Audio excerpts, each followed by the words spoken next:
when I would come home, I'd get super depressed because they would go off. They're like, okay, we're done touring Canada or the US. Now we're going to Europe. Well, I wouldn't go to Europe with them. Someone else was doing that for them.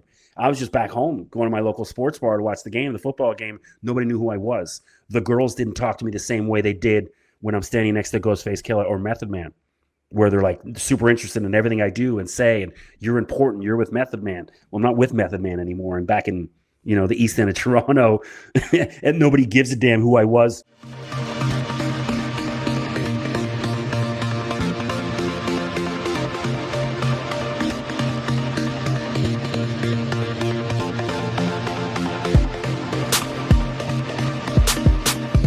Welcome into another great week, another great conversation here on Cousins Conversations. And I have Chris McKee with me, and he has so many job titles, the most versatile person that I've seen. And he says he tells good stories. So we're going to tell some good stories here on Cousins Conversations for this episode.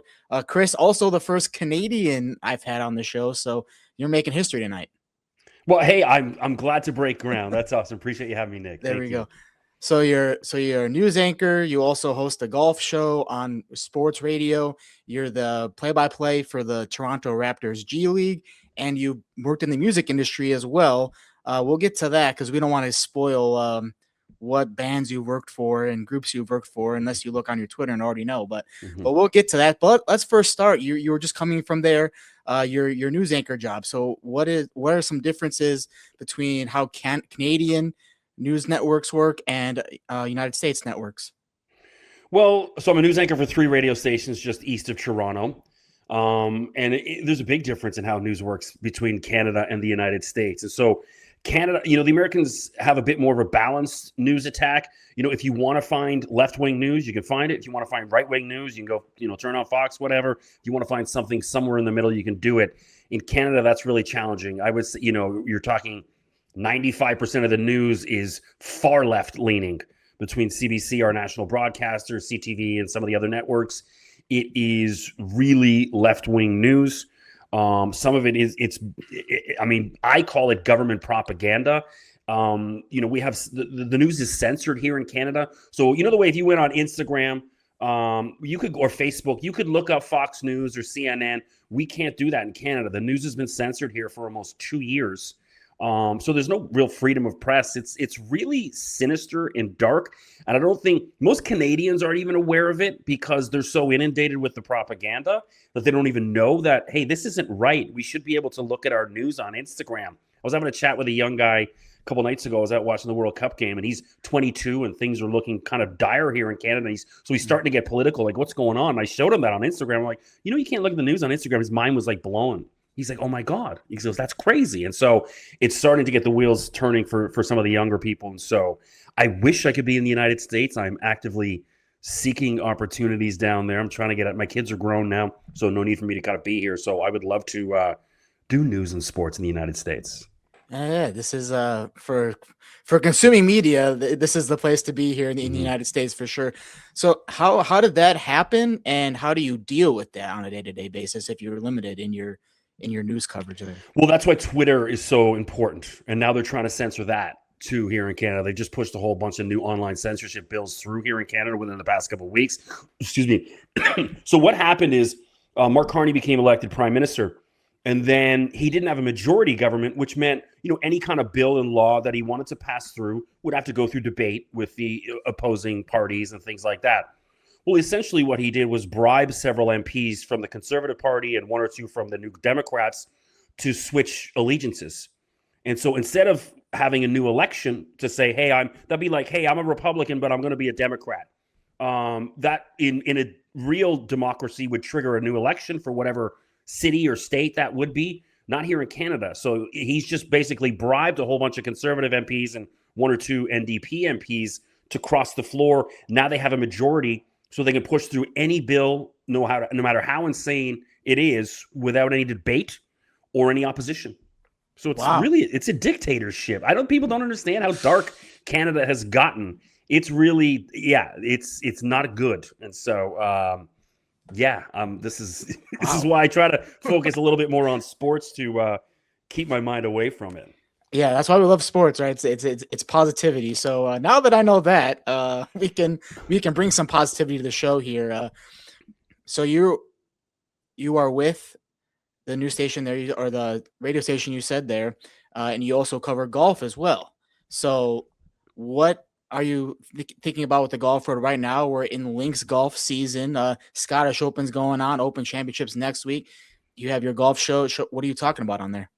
So my golf show, it's called This Week in Golf. I'm nationally syndicated. I started out on News Talk Saga 960, which is a Toronto station, Southern Ontario. So it covers about a 2-hour radius, 2 hours west of Toronto to about an hour east of Toronto. But it's a smaller station in the Toronto market, but I'm still on. And then about a year and a half ago, got a second station out in Kamloops, BC. I'm on Radio NL Kamloops, which is a big station in the Okanagan Valley. And then just this past May, I added my third station in Kelowna, BC, which I'm really excited about because Kamloops and Kelowna is really the mecca of golf in Canada.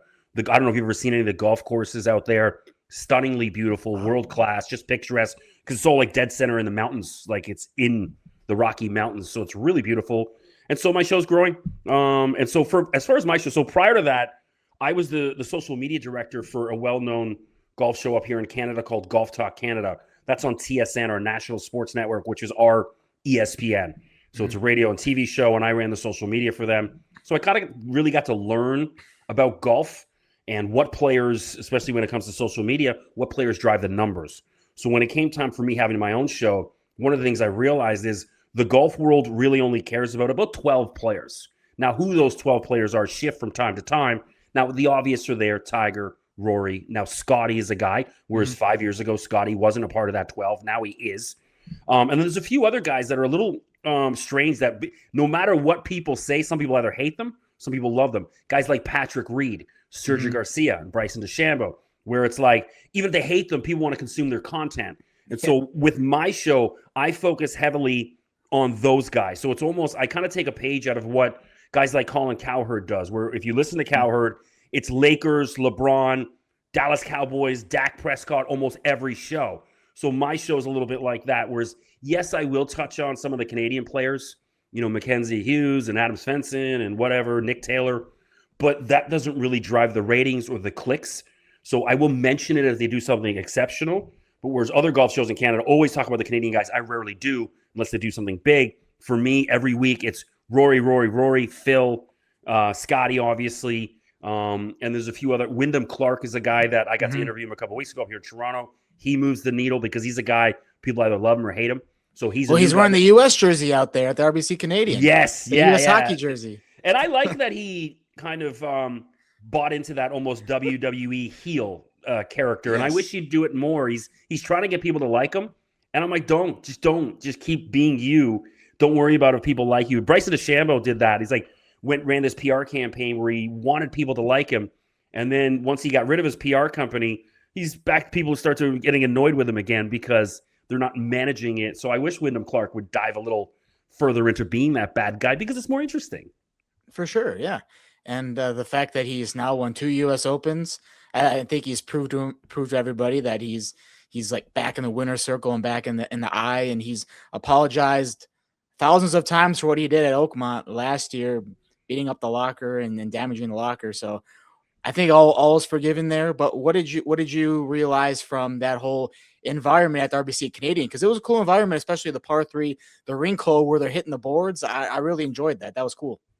Yeah, they brought that in, I think, in 2017 or 18, that rink hole, and it's been a massive success. And so I actually wasn't allowed, even though I'm Toronto-based, I wasn't allowed to cover the RBC Canadian Open for 4 years. So because on my golf show, I talk LIV Golf, and then we also, the station I was the first radio station in North America to broadcast LIV Golf live on the radio. Wow. We got the rights for final round coverage. And so what we did was we took the TV feed and pumped it through the radio. But I was also almost on a similar feed like we're right now, where I'd have then I could jump into the broadcast, because sometimes in golf, there's silences for 30 seconds because you and I can see that Bryson DeChambeau's lined up over a 25-foot putt, but people on the radio can't see that. So once I would know that, David Faraday and Arlo White, they're going a little quiet here, I would jump in and go, all right, we've got DeChambeau. He's on the 11th hole right now. He's lining up a 25-foot putt.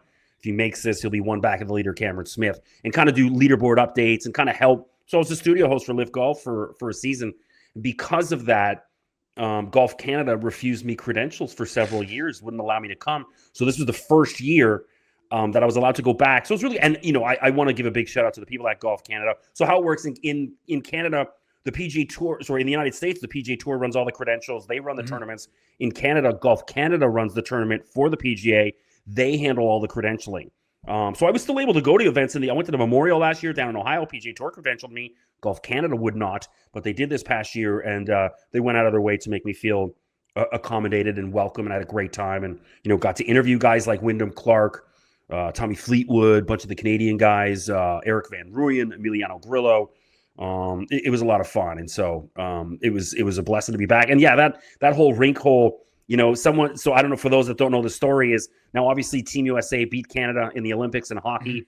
And that's the one thing many Canadians hang their hat on, because many Canadians have an inferiority complex because they know the Americans are much better militarily. Everything's cheaper down there. It's a much better country in my opinion. But the one thing we've been better at, you guys, at is hockey for all eternity. And now we finally lose that mantle. And so it's a real sore spot. So Wyndham Clark shows up to the rink hole wearing a Jack Hughes Team USA hockey jersey, and many Canadian fans took exception to that, and they were, booing and hissing. And then he ends up dropping like an absolute dime, on the par 3, 2 foot from the hole, and birdies the hole, and then walks off and kind of not so much gives him the middle finger, but he might as well have.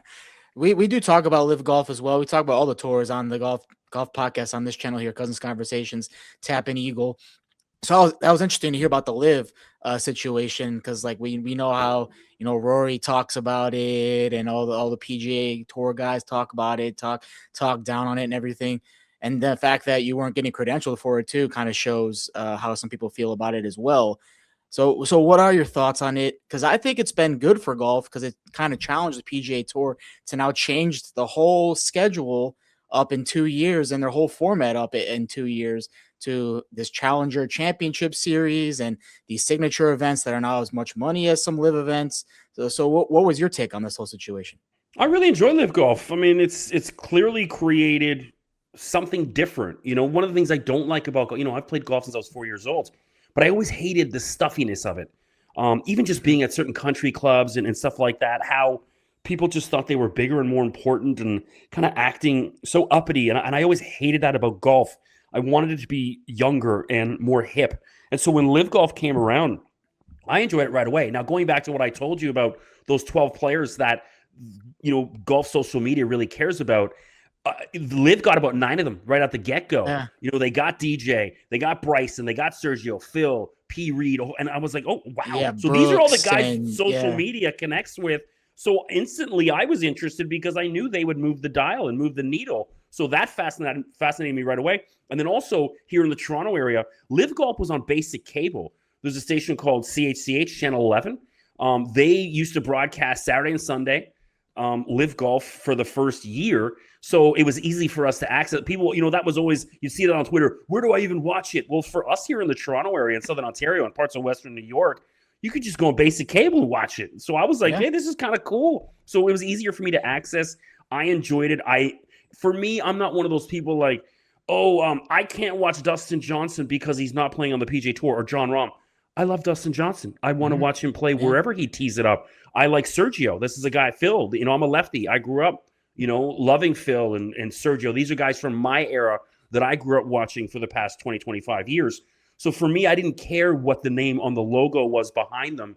I wanted to see Sergio play. I wanted to see Phil play.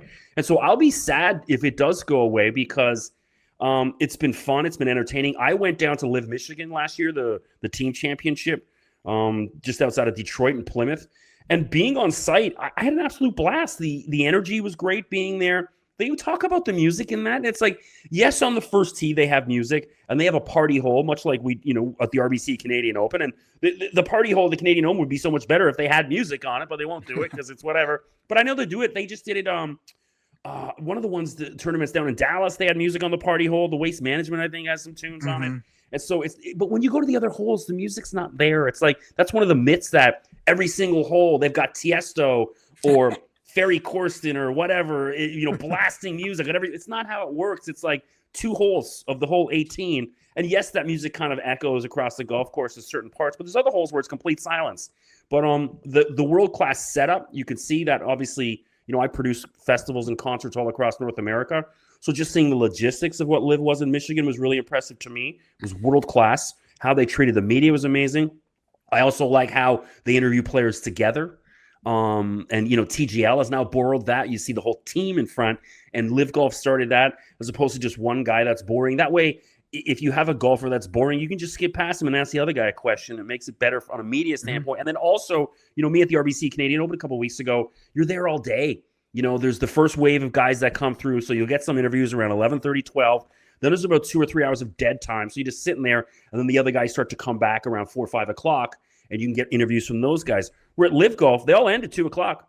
So they're all done because they play shotgun start. So everyone ends at the exact same time. So as a member of the media, you could really technically just kind of roll in and be there for 30, 40 minutes, an hour, get to speak to all the players you want.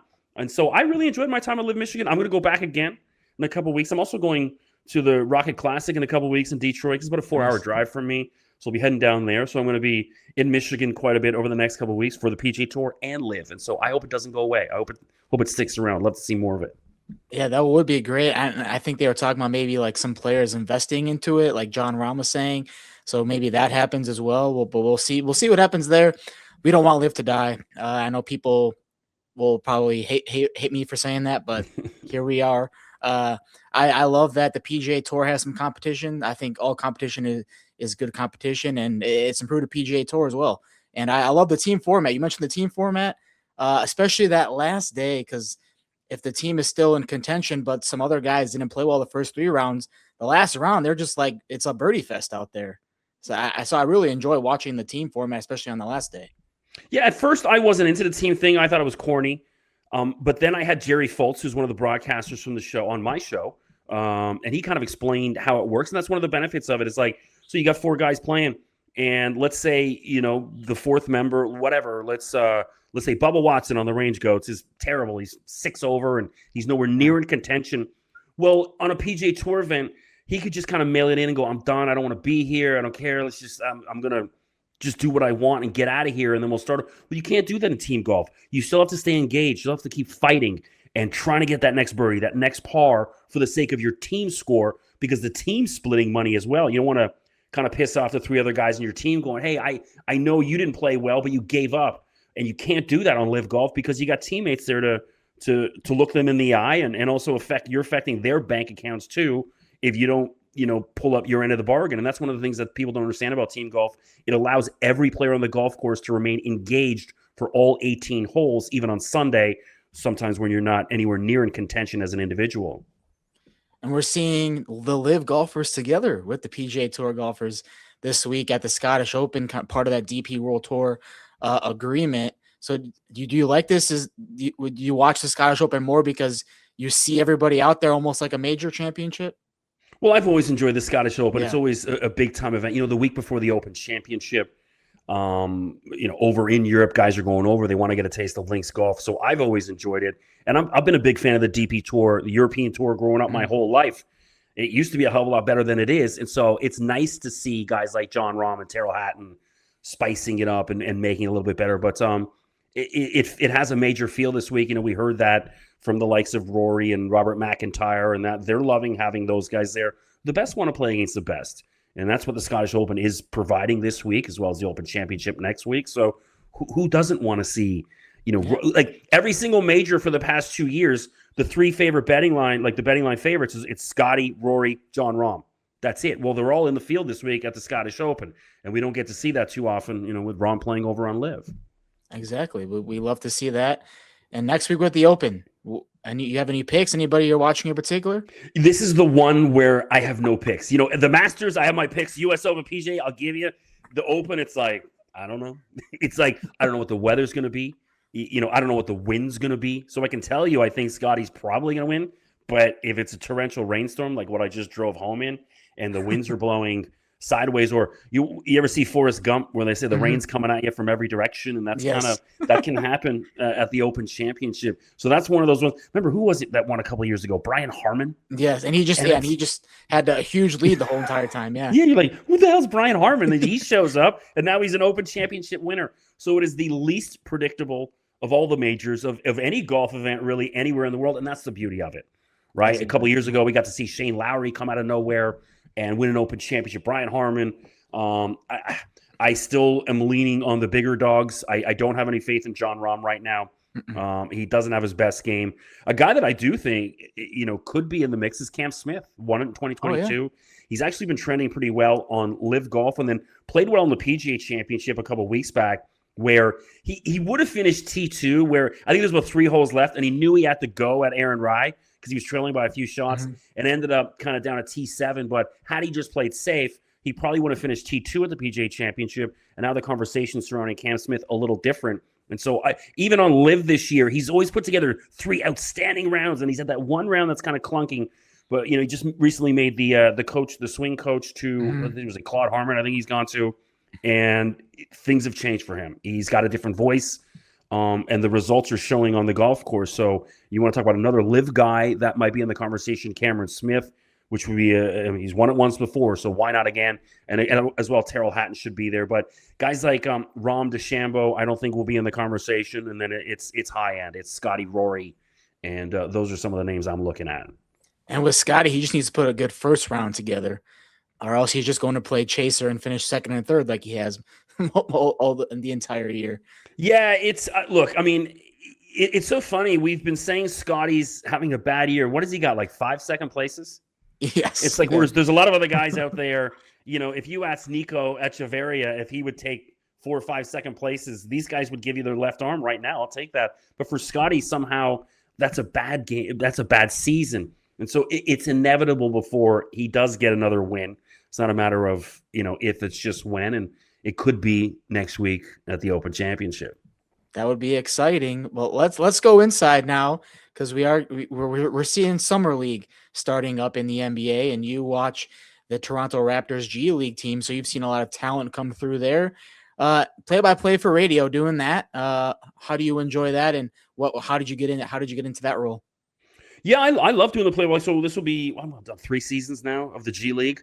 And I mean, it's the second best basketball league in the world every single week. A lot of people always slag the G League on social media and that. But when you see the games, when you see the level of talent on any given game, I could be calling a game for guys that have played upwards between, everyone on the court, 500 NBA games on the floor right now. This past season, I called Markelle Fultz was part of the Raptors 905, number 1 pick. This guy is he's played 280, 90 something NBA games in his career. I called games for the number 6 overall pick this past year, Tijan Salan, with the Charlotte Hornets. They sent him down. Got to do the Greensboro Swarm, who won the G League. And 2 minutes into the game, I'm like, this is the best G League team I've seen. There were just so many good players. Antonio Reeves, former Kentucky star on that team. Liam McNeely, he played at UConn. PJ Hall played at Clemson, outstanding player. They have 5 or 6 guys that should be in the NBA, but because of, how good Charlotte's becoming, it's hard for them to crack. It's just fit in situation. And so even with the Raptors 905 this past year, we had so many guys. For the first half of the season, we were undefeated. Didn't lose a game until the G League Winners Showcase. And then with that, and I remember interviewing Drew Jones, their head coach, who played at Penn State. And it's like, you're going to start losing guys. When you win this much in this league, you start losing guys. And sure enough, Olivier Sarr got an NBA deal with Cleveland. David Roddy, former first-round pick of the 76ers, he got a deal with Denver. Julian Reese, who's Angel Reese's brother, he got signed by the Washington Wizards. And then, of course, Elijah Martin, who was the second-round pick, and A.J. Lawson, they were getting called up with the main Raptors squad. And so the 905, the G League team was depleted for the second half of the season when they were arguably the best team in the G League the first half of the season. But it's a buzz. I watch an insane amount of college basketball. I watch anywhere between 400 to 600 college basketball games a year. So just getting to be around some of those guys that I've watched, like I'm interviewing Mark Sears, the former Alabama guard. And I watched Mark when he was a freshman at Ohio and followed his whole career. And then here he is in the G League with the Milwaukee Bucks organization. I'm interviewing him. Patrick Baldwin, former number 1 overall pick for He's with the Clippers organization, getting to interview him. And it's just a buzz and getting to speak with the guys. I always say this, the G League is the most humbling league of any professional league in the world because there's so many guys in there. You know, Marcus Garrett, Big 12 Player of the Year with Kansas. He's with the Greensboro Swarm. Yeah, and it's like he's in the G League. And it's like I think it's funny. It's like there's some guy that averaged 8 points a game for Winthrop declaring for the NBA draft. I'm like, the Big 12 Player of the Year from Kansas is in the G League, and you think you're going to be better than this dude? And so there's a guy like Garrett that probably had people blowing smoke up his ass his whole life. You're going to be a lottery pick in the NBA, and then it doesn't happen. And it's like, wow. So the guys who stick around in the G League and eventually work their way to the NBA, they have to learn to drop their ego and kind of almost reset and go, okay, hey, everything I was told was wrong. I'm not a top 10 lottery pick. I'm not in the NBA playing 80 games a year. I don't make $45 million a year. So what do I got to do to get that? And the guys who figure that out get to stick around in the G League. And that's one of the beauties of talking to those guys who figure it out. And then you can see the guys that won't. So we had Jonathan Mobo, former San Francisco, played at the, out in the West Coast Conference and second round pick of the Raptors a couple years ago. And every time he got sent down, he was attitude, didn't want to be there. And I said, sure, I'm like, they're going to get rid of this guy because he couldn't drop his ego in the G League, whereas all of his other teammates did.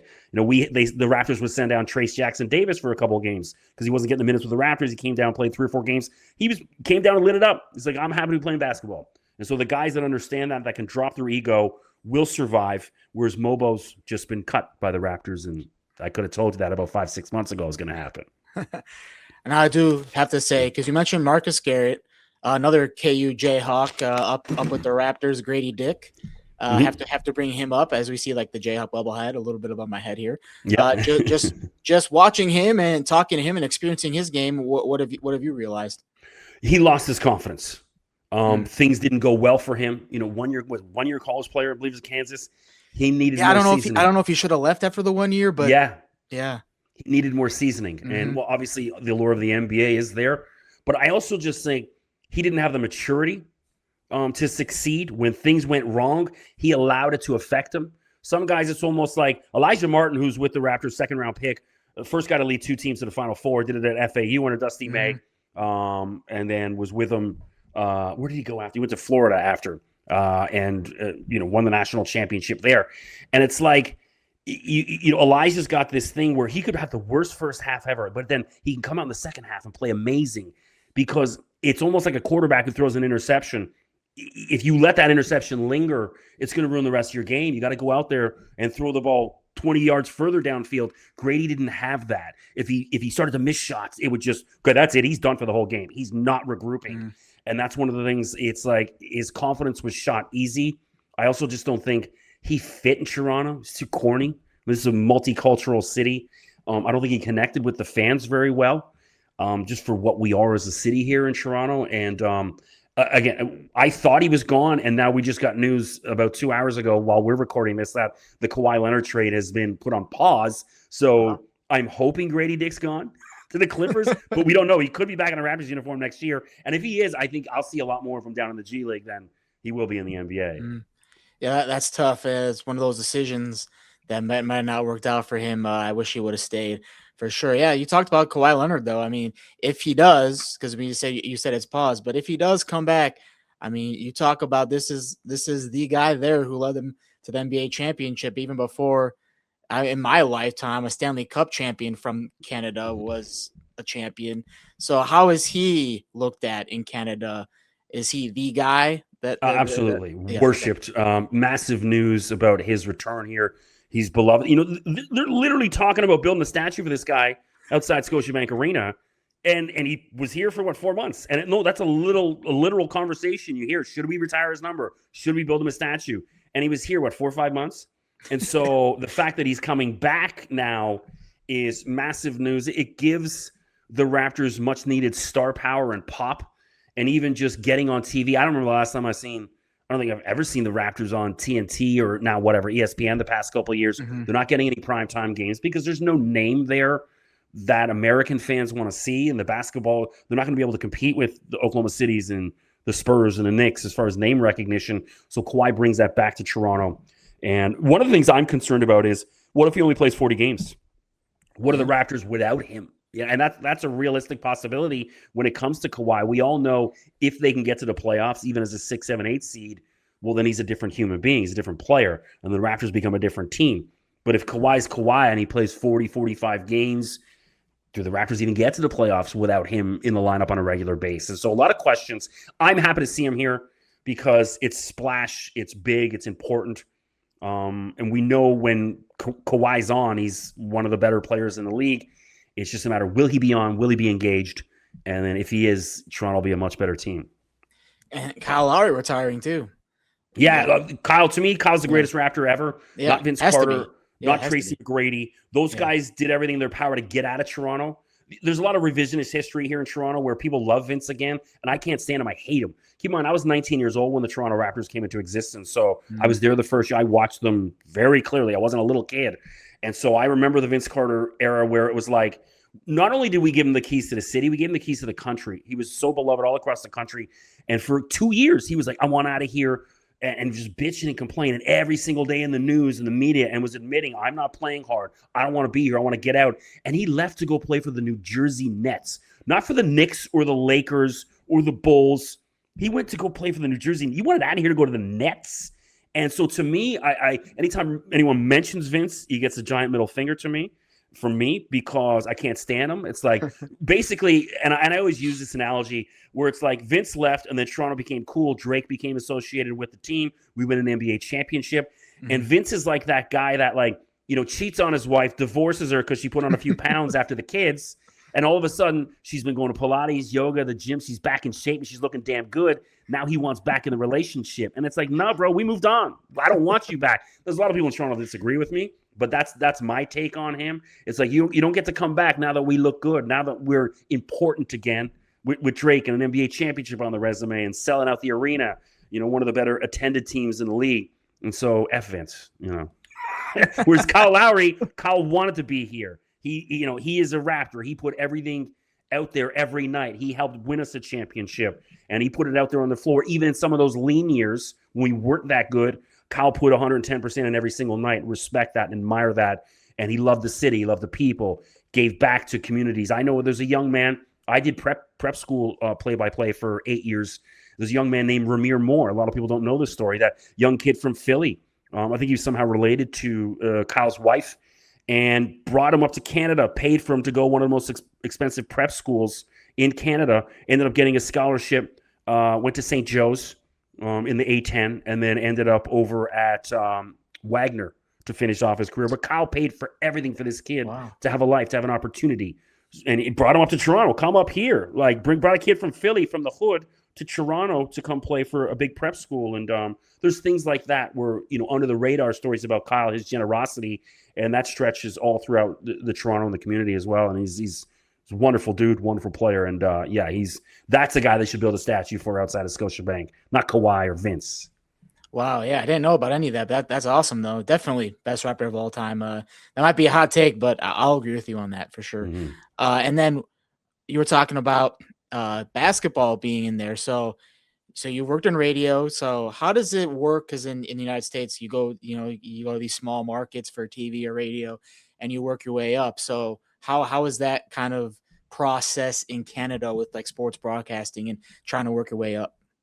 Well, I obviously had a bit of a different path than most people. That is sort of the norm. You know, you got to go to one of these smaller communities and then try to work your way into Toronto, Montreal, or Vancouver, whatever. But, you know, I worked in the music business for 20 years. And then I went back to college at age 39, almost 40. It was about a month before I turned 40 to go pursue a career in sports broadcasting. So because I was older, I had kids and stuff, I wasn't willing to go live in one of these smaller towns to go build. It was like, no, I'm doing this in Toronto, and that's it. And so sometimes the opportunities are few and far between. Again, like I mentioned, I did prep school basketball for 8 years. I did a school called Orangeville Prep. For a while, we were the #1 program in the country. You're familiar with Jamal Murray on the Denver Nuggets? Yes, of course. Orangeville Prep. Lou Dort, Oklahoma City, NBA champion, Orangeville Prep. O'Shea Brissett, played for the Raptors, Boston Celtics, Orangeville Prep. Ignas Brzdeikis, Michigan guy, Orangeville Prep. There's a bunch of other guys that have all played NCAA and a bunch of guys NBA. So I did the play-by-play for their high school for years. We had a TV show on CBC up here in Canada called Anyone's Game that I was featured in the show. They followed Orangeville Prep. From that particular team, all 12 guys got scholarships. 11 of them played basketball, 1 played football. So all of them played Division I basketball from that one team. And Matthew Alexander Moncrief was the star player, went to Oklahoma City with Cade Cunningham, then went to Georgia, and then finished his career at Seattle, was in the G League with the Motor City. I called one of his games this past year. It was cool because I know Matthew M.A. he was a freshman in high school, called all 5 years of his high school, and then got to call one of his games in the G League a couple months ago as well when he came back made his pro debut in Canada. And so it's special. But I had to do things like that even at 41, 42 years old. I'm calling high school games. Well, now finally the past couple of years I've been doing the pros, but it's a bit of a grind. And I believe I'm the best basketball play-by-play guy in this country. I think I'm better than the guys you see on TSN and Sportsnet and all that, but I got a bit of a later start than them. I'm in the G League right now, and so I'm hoping, just like a lot of players in the G League, it's kind of fit. They should probably be in the NBA. At the start of last season, 51% of the guys in the NBA came through the G League. So I'm hoping the same thing happens for one of the broadcasters like me. There we go. We hope that for you. Definitely. What made you want to get into sports after being in the music industry? Well, I was a failed athlete myself. Okay. I played some pretty high-level hockey. I played on some of the best hockey teams in Canada, played on some really good soccer teams. I played high school football. I played in the CGFL, which is the feeder league for the CFL. When I was in high school, I was an accomplished tennis player, played on my high school golf team. I was a really good athlete. So my whole life was sports. Even when I worked in music, it was still, we deal music all day long. I wanted to come home. I was listening to sports talk radio on my drive home because it's like just music all day long. I don't want to hear it. So sports talk was always my kind of calm and escape. And then as I got older, I started to study some of those broadcasters. And then I said to myself, I want to do that. I could do that. And so that's when I decided to make the plunge after almost 20 years working in the business to switch and do something different. That's awesome. Love the career changes and doing something different. It's working out for you. But let's get into that music though. We touched on a little bit at the beginning. Some of the big names out there that you worked with, Wu-Tang Clan, Cash Rules Everything Around Me, Yeah. Great line. I love that song. What's the music industry? If you were to describe it in a way, what would you say to people? Soul sucking. Like literally, you got to sell you want to have success in the music business, you have to sell your soul. And I'm not being facetious. I'm not like you literally, it is, it's different. So I started out as a DJ playing electronic music. I played at raves and nightclubs all across North America as a DJ. Nice. And then while I was a DJ, me and a couple of my buddies started throwing some small club nights in electronic music.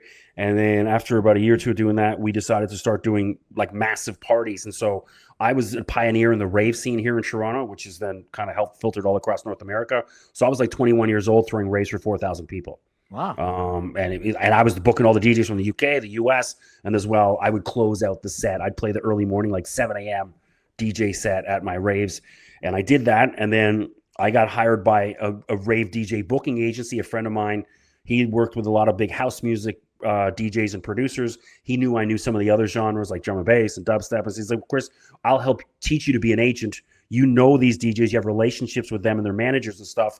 Maybe you can bring them on board at my agency and book their North American tours. And that's what happened. So within 18 months, I built the best roster of drum and bass DJs in the world. All the top guys from England were all coming to North America through me. And I was producing their tours, not just in Canada, but all through the U.S., L.A., New York, Boston, Philly, And I was going on tour with them all across America, which was cool. So I got to see a good chunk of the United States. And then after 2 years of working for the electronic music agency, I wanted to get into hip-hop. I grew up loving hip-hop. And that was the next thing I wanted to conquer. And I got hired for the biggest agency in Canada called the Feldman Agency. Sam Feldman at the time was the manager for Elvis Costello, James Taylor, Joni Mitchell, Norah Jones. And they brought me on to handle the R&B and hip hop. So Sam's got a management company and an agency as well, booking agency. And I was hired by the agency, the Feldman Agency.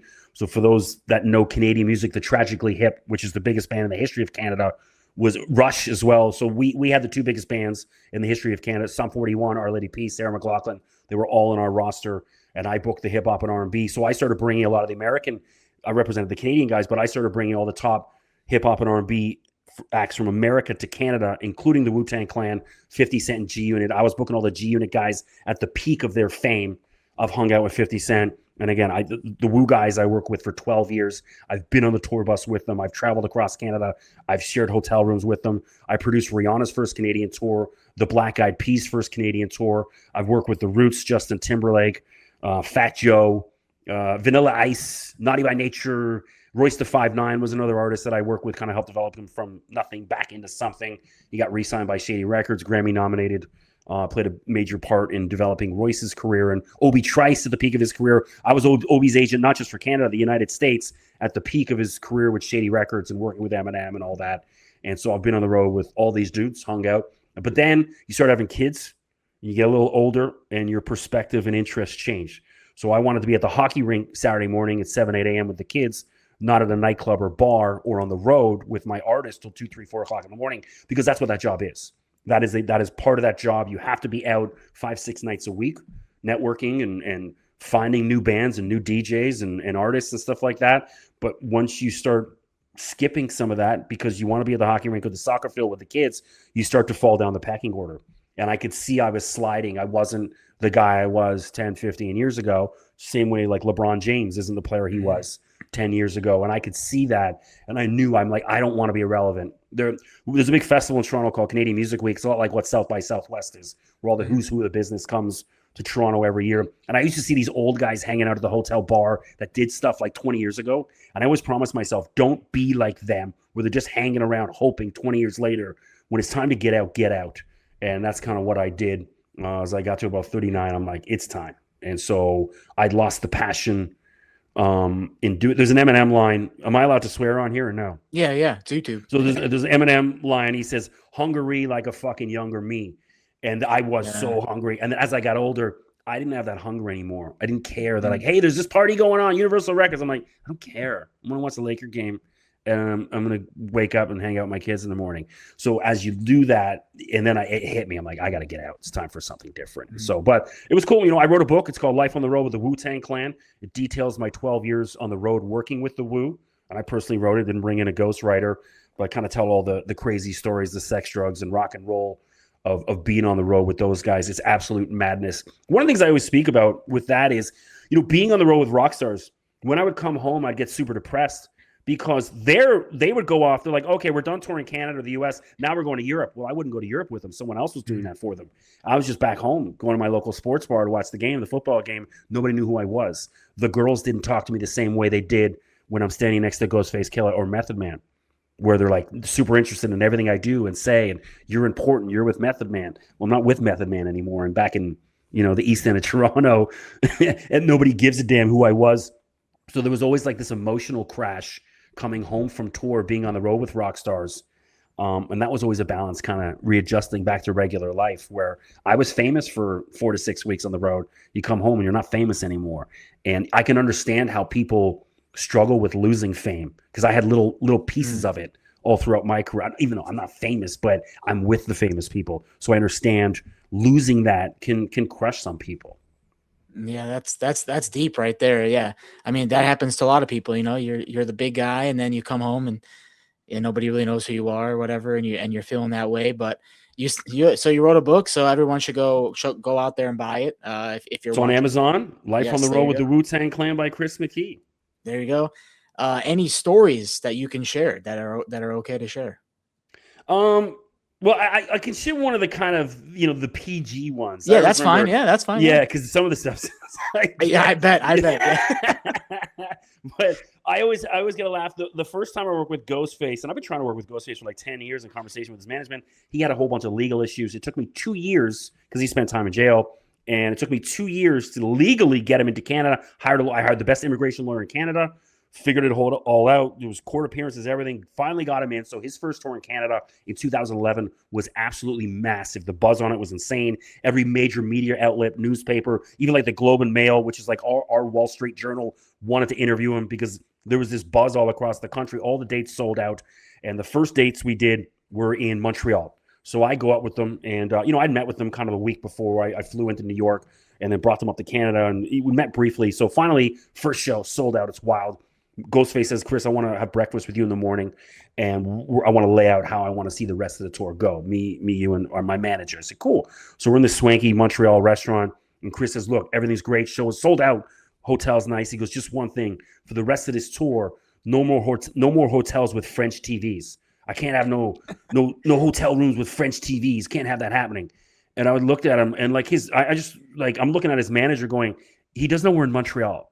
Like, this is a French speaking city. Like, I can't control what's on the TV. But I said to him, and his manager was like telling him, like, what are you doing? Like, this guy's got no control over that. And I said, Ghost, I'll promise you right now, I look you in the eye, I promise every city we go to from here on in will not have French TVs. Because I knew we were going to Ottawa next and Toronto and like Edmonton and Calgary. They don't have French TVs there. But everything in Quebec is in French. That's the first language there. And he didn't understand that. And I'm like, how does a guy that's traveled all over the world doesn't understand that? Hey, sometimes there's different languages in different places. And so I was kind of like, he didn't understand that and was got a kick out of that. That's funny. How accurate is the FX Hulu show on them? I don't watch it. Every one of their mothers told me to watch it. Okay. It's like, I don't need to. It's like, what am I going to learn? I've had 3-hour conversations with Ghostface Killah. Like, literally, there was a time where I would speak to Ghostface almost 2 hours a night in the build up to the tour. And we did multiple tours together. And he's told me about his life. I sat, we had a 3-hour dinner once in Lethbridge, Alberta, just me and him. And Killah Priest came down and sat with us because they saw us in the the restaurant of this kind of dump hotel we're in Lethbridge. And he's told me his whole life story. So I don't need to watch everyone once they know on the route. Oh, you watch that thing on whatever Netflix or whatever it's on. I'm like, no, because I know everything that's on there. There's nothing I'm going to learn. So no, I would imagine it's accurate because it's everything about those guys is wild and crazy. RZA is the main guy. He owns the name the Wu-Tang Clan. He's the main dude. They all look up to him. He's the alpha. Even when guys like Method Man and Ghostface were the ultimate alphas, when RZA's in the room, they're almost submissive to him and listen to everything he says. And they'll be the first to tell you that because they owe their whole lives to him. And he built the band and kind of made them international superstars. Method Man, he's my favorite. I mean, his voice is amazing. Did he ever give you any insight on how he got his voice to be like that, or how he gets that deep with his tone? No, he's a big dude, and he's he's literally one of the smartest men I've ever met in all of music. Him and he also partners with Redman. Redman's not on the Wu-Tang, but the two of them obviously had a bunch of albums. I've toured both of them. I've toured Method Man individual. I've toured Redman individual. I've toured Method Man and Redman together many, many times. So I've hung out with the two of them. Both of them, both Meth and Red, are two of the smartest guys you ever see. All that buffoonery you see in the movie How High and some of that, it's an act. Method Man, think about what he's done. He's on, what is he, one of these CSI shows or something? Like, they've transitioned not just from music, but into acting and built this whole kind of empire. And they're just brilliant, brilliant dudes. I really enjoyed being around. They also had a lot more respect for fans than any other Wu-Tang guys. Whereas I remember one night, I had Method Man and Redman together. We were playing in Barrie, Ontario, which is about an hour, just a little bit north of Toronto. It was a decent-sized club, about 1,500, 2,000 people. It was the last night of the tour, and we show up, and obviously these guys love smoking weed. The promoter had all these giant weed baskets, like multiple, like ounces and ounces. Now it's probably, I don't know, a pound of weed there. But they were leaving right after the show to drive back to New York to go home. So Meth says to me, he pulls me aside, he goes, Chris, go out to the audience, go find a bunch of people, and bring them back here, and we're going to smoke weed with them. I'm going to let them take some of this weed. Because they understood, like, hey, but these people paid here. And and I'm like, well, do you want girls? Like, no, bring some dudes too. Like, don't just get the girls, because normally that's part of my instruction. Go get that girl. And I would have to go do that. And so I'm walking around the club going, hey, man. And everyone looks at you like, no. Yeah, right. I'm like, no, I'm telling you, come back. You're going to get to smoke a joint with Method Man and Redman. Come back right now. And I would bring them, and you just see the, how all these people were and how special it was getting that picture and getting to, just take a couple puffs of a blunt with those guys. And they understood that, hey, we got to make that connection. People paid to come see us. Let's make them happy. Let's make sure they get every dollar's worth. Raekwon's not that kind of dude, nor is Ghostface. It's more like, where's the girls at? Where's my money? Let's get me back to the hotel. Where's Meth and Red? Where's a bit more, let's give the fans their money's worth and engage with them. What a life that you've lived. And if you're like, I'm gonna have you just like look back and reflect now between music and sports. If somebody asked you, just because in this era of digital media and everything, we have to be versatile. So the fact that you've been so versatile doing these things, what would be something that you tell people about if they asked you, how can I be the most versatile and be helpful to myself in this current state of media? Well, one of the things, in order to be an agent, like at one point, like I won awards and stuff. I won we had this, the CBC had an award show, the Canadian Urban Music Awards. I was voted concert promoter and booking agent of the year. It was like 2004. It's a long time ago. But at one point I was the best in the country at what I did. And then once I decided to get into sports media, I applied the same type of work ethic that got me to be an agent at the biggest agency in the country. I was the youngest agent at the biggest agency in the country. At the Feldman Agency, that's our William Morris, that's our CAA. And I work with all the agents and stuff at those major companies. And I just use the same work ethic. It's a formula, networking, try to be kind to people. You're going to piss somebody off along the way because it's very competitive. And just focus on you. Try not to focus on those around you. Just you. Stay focused on your mission. There's going to be stumbling blocks. You're going to fail. Be okay with it. And understand that it's a process. That's why when I first started doing my radio show, it sucked. I knew that, but I was okay with it. I'm like, I'm working the suck out. Almost like when a band just kind of gets together and starts forming, or a rapper and a producer start working together. It's like they both know that what they're working on that night's not going to work. It's fine. They know it's about what we're going to do 3 weeks from now. And it's like an understanding, be okay with sucking as long as you have a vision that you know you're going to get there. And also you got to have talent too, right? That's no one, people always, oh, you tripped and fall into success in music as an artist or a producer. It's like, no, those people are all really gifted. And there's a reason why they got there, because they have talent. And sometimes it's just the right people around them to help nurture it. And the same things apply in sports media as well. It's like, if you're not talented, you're not going to get anywhere. Like obviously, I'm a lot different than your average play-by-play guy and radio host because of my music background. I drop hip-hop lyrics when I'm calling it, NBA G League games. I'm using rap lyrics and references and songs that some cookie cutter guy with a big voice who went to Syracuse and he's 28 years old. It's like, congratulations, dude. You're so cookie cutter. I'm so much different, and my reference range is so much bigger and better than yours, and I believe that's what sets me apart. I'll definitely be tuning into your games knowing that, because I love mixing in highlights when I was in local news doing like song lyrics and things. So I definitely glad that you do that. So I'll be watching those games. And if Gradey Dick is on the team, especially, I'll be watching those games. I'll be very critical of him, shall we say. That is okay. I'll accept the criticism. I posted a bunch of highlights. I mean, you can find them on my Twitter at Mr. McKee, but even just type in Chris McKee on YouTube and Raptors 905 or G League, you can see I post a bunch of highlights and stuff like that. You can go check out some of the stuff I've done. And that was my last question. Just plug away where people can see your work and follow you on socials as well. I'm an X guy, mostly on X at Mr. McKee. And then I do, during basketball season, I post some of the interviews on my Instagram. It's just Chris McKee Sports. And I post some of the one-on-ones I've got with, I got one up there with Tyrese Maxey and then all the G League guys that we spoke about. So just Chris McKee Sports on Instagram and at Mr. McKee on X, or just put my name in YouTube and you can see a bunch of the stuff I've done from there. Make sure you follow Chris. And if you enjoyed this episode, hearing all the stories from Chris, we have personalities like him on the channel here on Cousins Conversations every week. So hit that subscribe button below. Chris, I appreciate you joining me here on Cousins Conversations, man. Nick, I appreciate you reaching out, and anytime, happy to do it. Thank you so much. All right. Have a great week, everybody.